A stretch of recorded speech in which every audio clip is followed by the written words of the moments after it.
All right, thanks for joining me. Today we are going to take a look at SOFI, and we're going to do a stock analysis on this and a little prediction. So let's check it out. Keep in mind, none of these are recommendations to buy, sell, or trade any stocks. It's just my own personal opinion.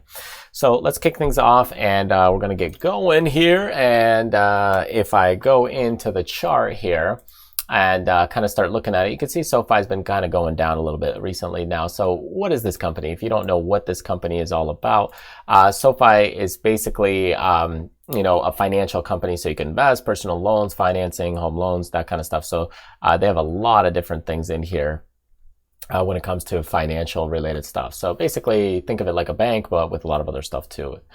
There's like a, app related. That's what most of these things now are starting to become is app related. So that's what they are all about. In general, for us, we don't really care as much. It could be any 3-letter, 4-letter ticker symbol. It's just really the question comes down to movement. What are people buying into? And there's going to be a lot of people that'll say the story of this, the story of that. Yeah, this one does have a lot of short interest. So that is a little bit of a problem because it can whip you around. So as you check this stuff out, be a little more careful. This had the IPO not too long ago, so it is fairly new. There's not a lot of price data. If you look at kind of the resistance level, you've got some problems right there at around 25. That's going to be a range. So when we look at these things, remember, it's a range. So really, I'm looking at nice bar like that. It's not just a precise point. It's a bar. So you got to give it wiggle room. When you're looking at support, what's interesting about this is also you're coming in right in support. So ultimately, this stock actually has been doing nothing but going sideways from 25 to about $14 a share, 14 to 25. That's all it's really been doing since its debut and open. So as you kind of take a look at this stock has had poor performance. But if you're coming in and you're saying, hey, I don't think it'll go much lower, I don't think it's going to go to zero kind of thing, then you could say, hey, right now, are we at the lower end of this level or this trend? Yeah, absolutely. You're at the lower end right here. And if you're kind of believing it, then yeah, this could be an interesting opportunity. I'd be careful with watching the volume and how the behavior is behaving here, because that could also lead to some further trouble. Because overall, this stock has been, acting a bit weak. You've got some bearish volume spikes. So it's been trending down. Then you've got some more bearish things. So anytime it pops up, it's starting to roll over, right? Pops higher, rolls over. So you're getting trouble at that $25 level. But now you're coming back into this support. So if you don't get kind of this turnaround here, that's going to be a problem. And if it breaks that, $12, $13 level, you're going to have some serious consequences because that thing then can get down into lower levels of about $10 a share. So if we break below this, it's done for a while. I would think because there's not enough support. There's no trade data there. And if there's no trade data, then obviously you're not going to have the support behind it. So be very careful right here at this spot that if you nibble a little, yeah, okay, that could be a nice win. But the problem is if you break below that, that could also be a little bit of an issue. So how could you look at this one?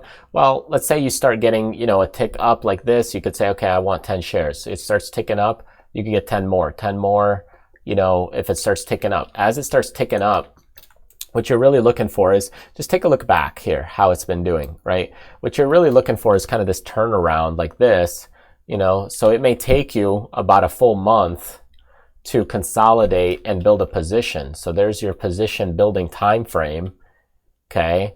And you might say, okay, I'll add a little here, 1, 2, 3, 4, because you're starting to see this rounding 4 or 5 times and you're good to go. Like once a week, you can add to that position. And that's how I might approach something like this, because right now you still got way too many, like if you're just looking at this, the amount of red to green candles, there's just way too much red versus green. So there's more sellers than buyers. If you look at the weekly, look at this recently. From the last few weeks, you've got a lot of weakness. And if you look at the month overall, we've got 3 months of actually red or selling. More sellers are in control. So if you look at it from a month basis, I just have to look at that one candle and I have to look at its color. Was it red or green? And that means that month was bearish. More bears were in control. So it's been, in total, there have been more red in this stock than green. I mean, if I really look at it, 1, 2, 3, 4, 5, 6, 7, 8, 9, 10 red candles. And only, let's go 1, 2, 3, 4, 5 green candles. So 5 to like 10 is a big difference. Granted, you know, you have some, it's not all perfectly lined up, and that's just very simplistic approach, but you get the point. There's more sellers in this than there are buyers. So be very careful with this one. But if you're thinking like it could go a little bit higher, you're buying into the story, whatever that is fine. It doesn't matter. But if what you're looking for is that snap or pop at this level, because it's got to happen soon. If it doesn't happen soon and it breaks below this, that thing could go down to that $10 range, which is way down here, kind of where it was hanging out before, $10, $11. That was kind of the lows. It could get there. So be very careful. But if we hold, then by all means, it can get into that 25 range, and that could easily be a very nice move if you time it right, if that happens. All right, so thank you so much for joining me. That's my thoughts on this one from a technical standpoint. Me personally, I don't have any positions on it, and it's just a little bit premature for my view and taste, but it does trade quite a lot. So I just don't see any turnaround yet. I would kind of just wait till I see this starting to turn or holding. This is just the first green day here. And if you see more green days coming like day 3, 4, 5, that's when you might say, okay, now I'll get into it at that point. So that's the way I would think. But in your case, again, do you want to spread your money across a month or get into it in 2, 3 days or 1 day? Take your pick, but it's right at that support level right now, and that's where, hey, it's going to make a big difference or change in the movement, whether it's to the upside or the downside. All right, thanks for joining me. Hope you enjoyed this video and recap and analysis, and let me know if you'd like to see some other stocks for me to review and evaluate. I'll see you in the next video.